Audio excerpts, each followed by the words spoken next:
This video is brought to you by patreon.com/worsttake. Get access to exclusive live streams and Discord servers, on-screen shoutouts, and early access to some videos when you join now. Help make sure that we can continue to make content like this by supporting the Patreon. Links are in the description down below.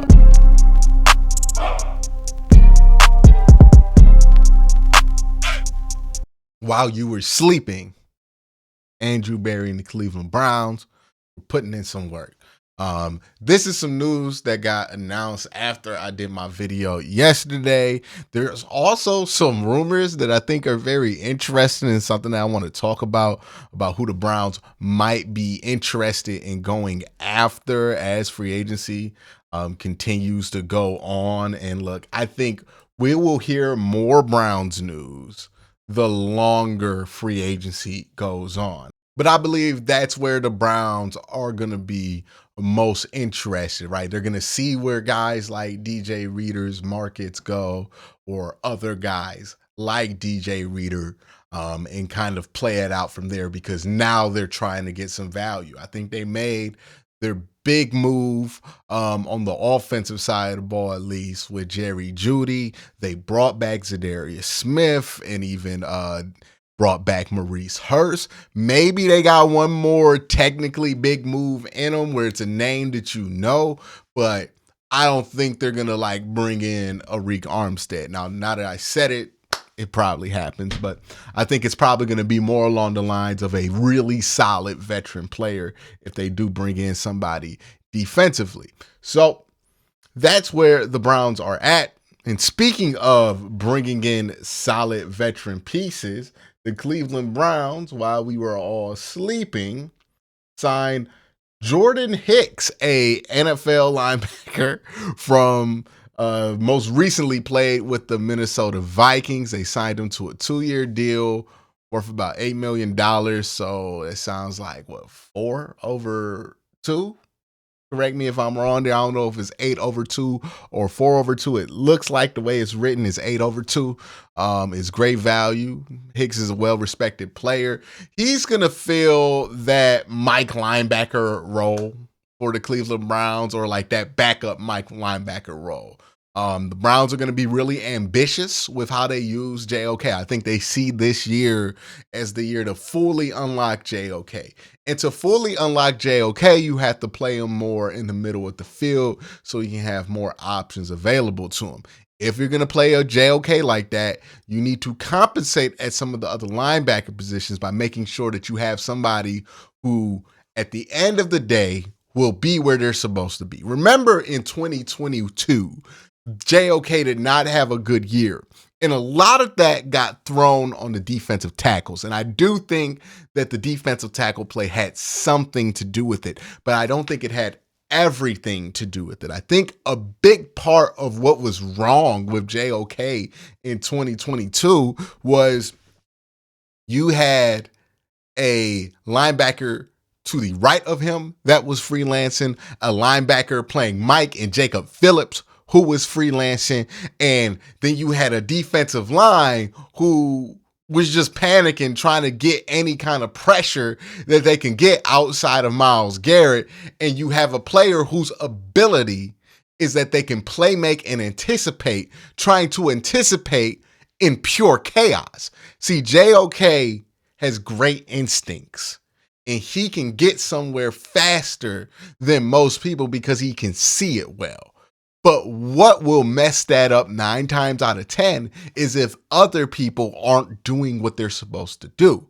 JOK is playing this game thinking, okay, I know where 10 of these pieces on the chessboard are going to be. So if I stand here, that's going to ruin what they want to do. But if those other pieces on the chessboard are literally wherever they want to be, then that's a problem. You notice JOK got better. Now, they also brought in better defensive tackles, but his playmaking, his tackling towards the line of scrimmage, all of that got much better because he was allowed to play make, because he didn't have to worry about somebody not being where they're supposed to be. You bring in a guy like Jordan Hicks to kind of do that work, right? To do the dirty work. And it's kind of a similar role to what Anthony Walker, who's now with the Miami Dolphins, did for them last year. I think they just decided to go with Jordan Hicks because it was probably cheaper. And for a backup role, they saw Anthony Walker more as a starter. So for a backup role, which this is going to be definitively, they thought they'd rather just get somebody who could be a role player, play on every side, and be a veteran for the locker room. So they got Jordan Hicks. I think that's a fine signing.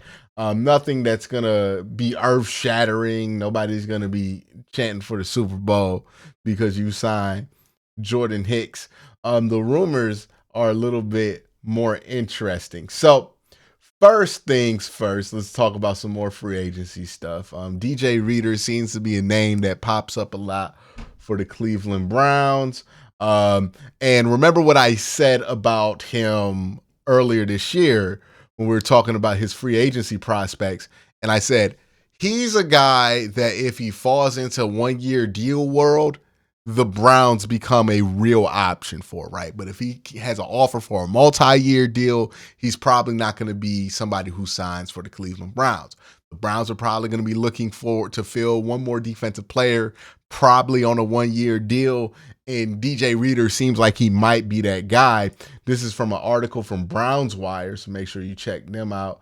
And they're quoting the score on this article. So Reader may have to settle for a 1-year deal after a torn quad ended his 2023 season. If healthy, though, that could make one of the biggest steals in free agency. Reader has long been among the NFL's premier interior run defenders.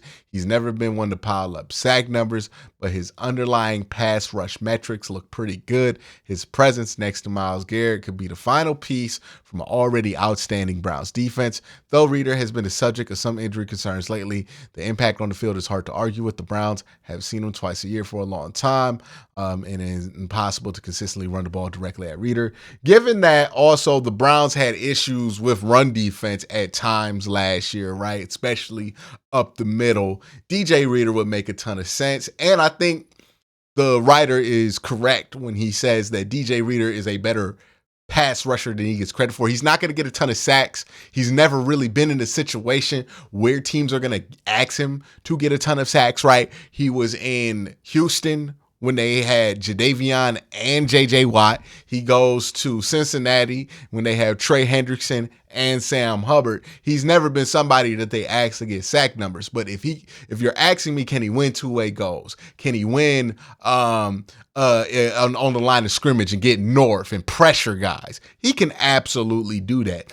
He is a chaos creator. The Browns want a chaos creator. Now we got to just see if the price is going to be right for the Cleveland Browns. And I have no idea where that lays. My guess is $12 million is where DJ Reader sits. I think if the Browns can get him around 8 to 10, they would do it in a heartbeat, but we'll see where they sit on that, because I do think if you have a defensive line of Zadarius Smith, DJ Reader, Dalvin Tomlinson, and Myles Garrett, and then you can rotate in Obo Okoronkwo, Alex Wright,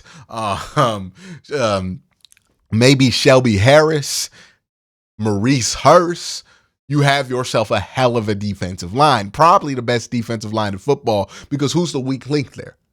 Like, the weak link might legitimately be Dalvin Tomlinson, who's a really good player, right? I think he made a Pro Bowl before. So that will be a really solid defensive line if the Browns can put that together. Now, this is not the rumor that you guys all came here for, even though it's something that you guys are interested.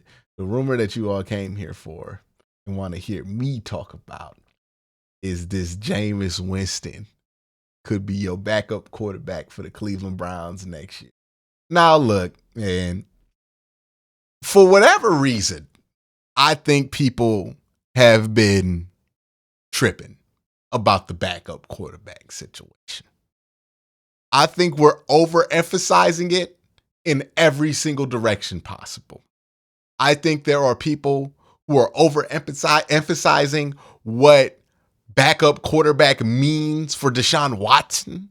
I think there are people who are overemphasizing the position in general. I think people are overemphasizing the need there and how much money you need to spend. Backup quarterback is backup quarterback. It's a spare tire. And we can pick and prod at every spare tire. But a spare tire is a spare tire for a reason. Because if it were a good tire, it'd be on the car. It's a donut. You throw it in the back of your trunk, you forget about it, and you're happy to forget about it. And then in the one case where you need it, you hope you have it, you roll that donut there, it's good for 40 miles, and it gets you to the next thing. That's what a backup quarterback is. It's a donut. It's a spare tire. You should not decide, like you don't make your decision on whether you buy a car or not on how nice the spare tire is or how nice the donut is. You make your decision based on the car. At least you should. So that brings us to this backup quarterback debate. People are way too animated about this backup quarterback thing, in my opinion. Does it matter? Sure. But here's the flaw I find with people's arguments about how much backup quarterback should matter. Because people tell me, well, Quincy, you should know. The Browns should know. Backup quarterback matters because look what happened to you last year. You played through 4 quarterbacks last year. 4 quarterbacks. And that's my point for why backup quarterback don't matter as much as y'all want it to. Because people cried about the Browns backup quarterback situation all year, right? It shouldn't be DTR. We should start Josh Dobbs. Look what Josh Dobbs is doing there. He should be the guy. Why did we trade him? People lamented the Browns backup quarterback situation all year. It didn't fucking matter. Not once did it matter. Oh man, we shouldn't put DTR in against Baltimore. And I know some people have deluded themselves into thinking you beat the Baltimore Ravens, who were the 1 seed in the NFL, if you had Josh Dobbs playing quarterback, but you just weren't going to win that game. That was a very weird week. Deshaun Watson, last minute, had to pull out of playing in that game. It is what it is. It's a tough circumstance to beat Baltimore to begin with. It's even tougher when you have that much chaos going on behind the scenes. That one wasn't on DTR. DTR ain't the reason you lost that game. The whole week was the reason you lost that game. Could have had Josh Dobbs in there. It would have been a disaster. You weren't winning that game. But PJ Walker, right? People complain, oh, we had to go to PJ Walker. We had to play an XFL quarterback. PJ Walker was good for 2 wins. You were able to win 2 games with PJ Walker. And then you were able to win another game in division with DTR. And then you threw Joe Flacco in there, who admittedly played a lighter part of the schedule than the other guys had to. And he looked good in those parts at times. But the team was going to get through the rough patch, no matter how many quarterbacks they played, because the defense was one of the best defenses in the NFL.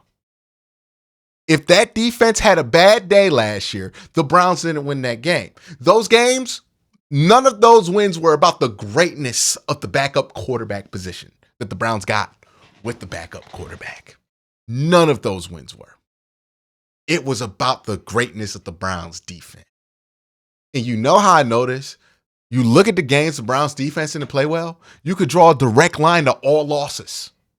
There wasn't one game last year where the Browns defense played bad and the team won the game.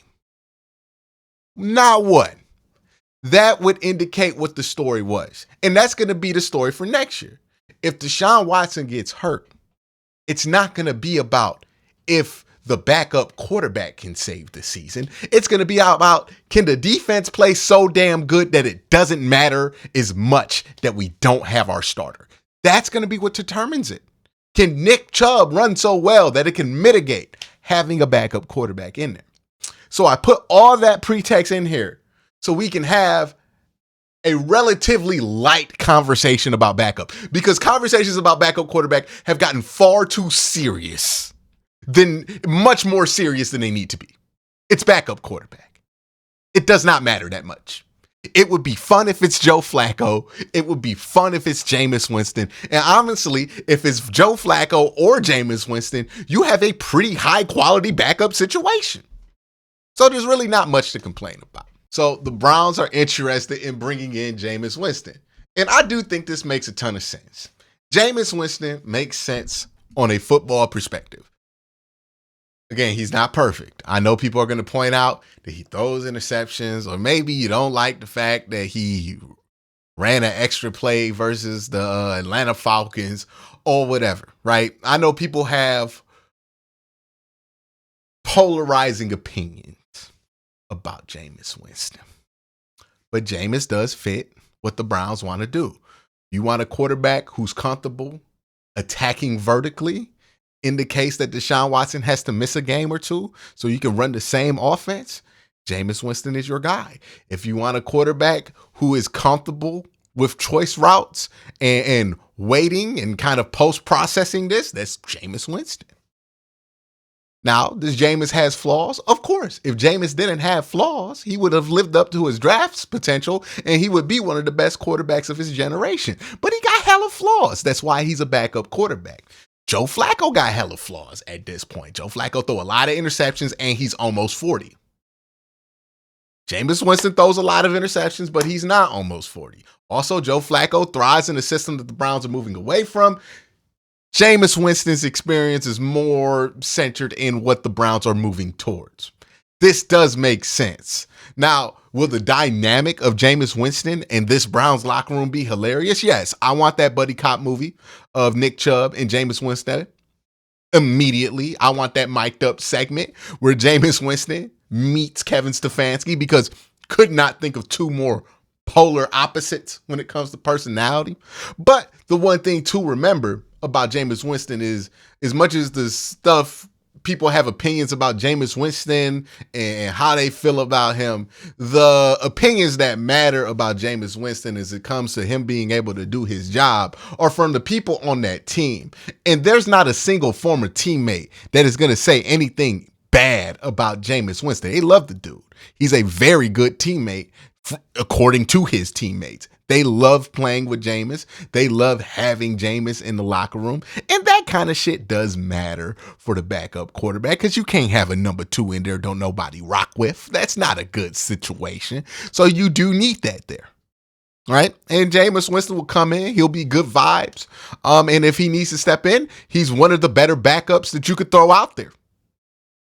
So I see no issue with this.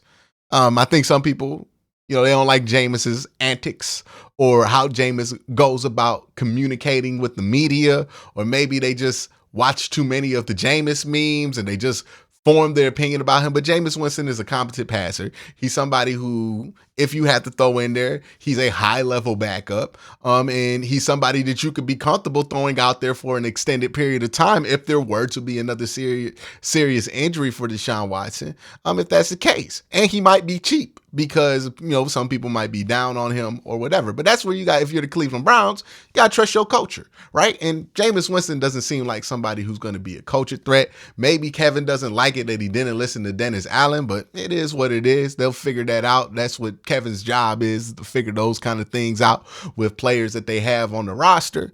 And I think it makes a ton of sense there. I wouldn't be surprised if that's where the Browns go with it. I don't think this would be a bad move. I also don't think this is a move worth being that upset about, even if you don't like it. The Browns have had backup quarterbacks that I haven't been a fan of. It hasn't really changed my outlook on the team. Y'all know I wasn't the biggest fan of Case Keenum backing up Baker Mayfield. It did not make a ton of sense to me, and it never will. But didn't matter, because I wasn't evaluating Case Keenum's ability to bring the Browns to the championship. I was at that time evaluating Baker Mayfield's ability to bring the Browns to a championship. And the same's true for the Cleveland Browns this year. I don't care if Joe Flacco can or cannot bring you to a championship, because he can't. He's a backup quarterback. It's just not happening. Jameis Winston, not bringing you to a championship. The only guy on the roster that has the potential to do that, and that's paid like it, is Deshaun Watson. The only one on the roster that has the expectation to do that is Deshaun Watson. So that's who I'm going to care about and evaluate more. So that's my thoughts on that whole backup thing. I really need us to take a step back from this whole backup quarterback conversation and really evaluate how angry we're getting at the thought of some things, or how much time we're debating about backup quarterback. Spare time. Best case scenario, the backup quarterback sits in the trunk for the whole year and you kind of forget they're there. Best case scenario. Is that something worth debating about? Worst case scenario, well, he plays. But you're already in worst case scenario. So expectations go out the window. You're not going to have Deshaun Watson go out for the year and we're going to be out here trying to win a Super Bowl still. Anything can happen, but that's not going to be the expectation. So you really shouldn't put that much pressure on that. But that's just my 2 cents. Let me know what you think in the comment section down below. Y'all have a great day. Have an even better night. Peace.